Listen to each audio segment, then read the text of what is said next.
నేను ఈ మధ్య కొంతమందిని నా చుట్టుపక్కల వాళ్ళని, ఉద్యోగాలు చేస్తున్న వాళ్ళని, "అరే! మీకు డ్రీమ్స్ ఏమున్నాయి? మీ కోరికలు ఏమున్నాయి? అసలు జీవితంలో ఏం అవుదాం అనుకుంటున్నారు?" అని అడిగితే, "అరే! ఏం లేదు భయ్.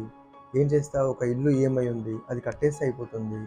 కారు ఈఎంఐ బాగా ఇబ్బంది పెడుతుంది భయ్. అదొక్కటి కట్టేస్తే అయిపోతుంది. ఇంకేం లేదు భయ్. పిల్లల్ని చదివిస్తే అయిపోతుంది. కోరికలు ఏముంటాయి భయ్? అసలు ఏం అంతగా ఏం లేవు. నార్మల్."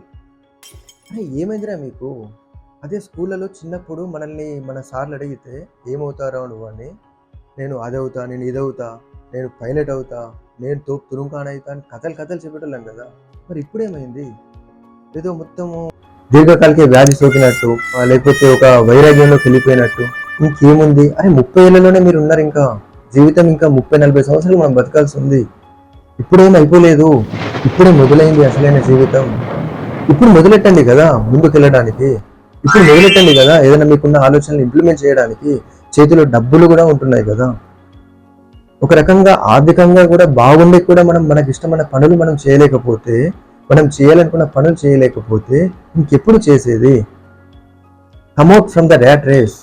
ఉద్యోగాలు వాడు బాగా చేస్తున్నాడు, మంచి పొజిషన్ రావాలి, ఇప్పుడున్న 20 lakhs ప్యాకేజ్ 30 lakhs కావాలి, 80 lakhs ప్యాకేజ్ 1 crore కావాలి. ఇవి మాత్రమే కాదు, జీవితంలో చాలా ఉన్నాయి చేయాల్సినవి. రండి, మీకున్న ఐడియాని ఒక్కదాన్ని బయట ఇంప్లిమెంట్ చేసి, ఇది నేనేంటో ఈ ప్రపంచానికి చూపెట్టండి. ఇదిరా నేను అంటే మీ స్కూల్లో వాళ్ళంతా, మీ కాలేజ్లో వాళ్ళంతా మిమ్మల్ని చూసి ప్రౌడ్గా ఫీల్ అవ్వాలా. అలా తయారవ్వండి. ఇంకా టైం ఉంది. మీలో ఉన్న ఐడియాస్ని బయటికి తీసుకురండి.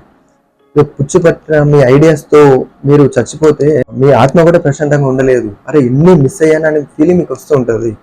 ఆ ఫీలింగ్ లేకుండా హ్యాపీగా ఉండాలి అంటే అట్లీస్ట్ ఈ టైంలోనే మీరు ఇంప్లిమెంట్ చేయాలి. ఎలా ఇంప్లిమెంట్ చేయాలో తెలియకపోతే కింద నాకు పిన్ చేయండి. I will help you in all the way.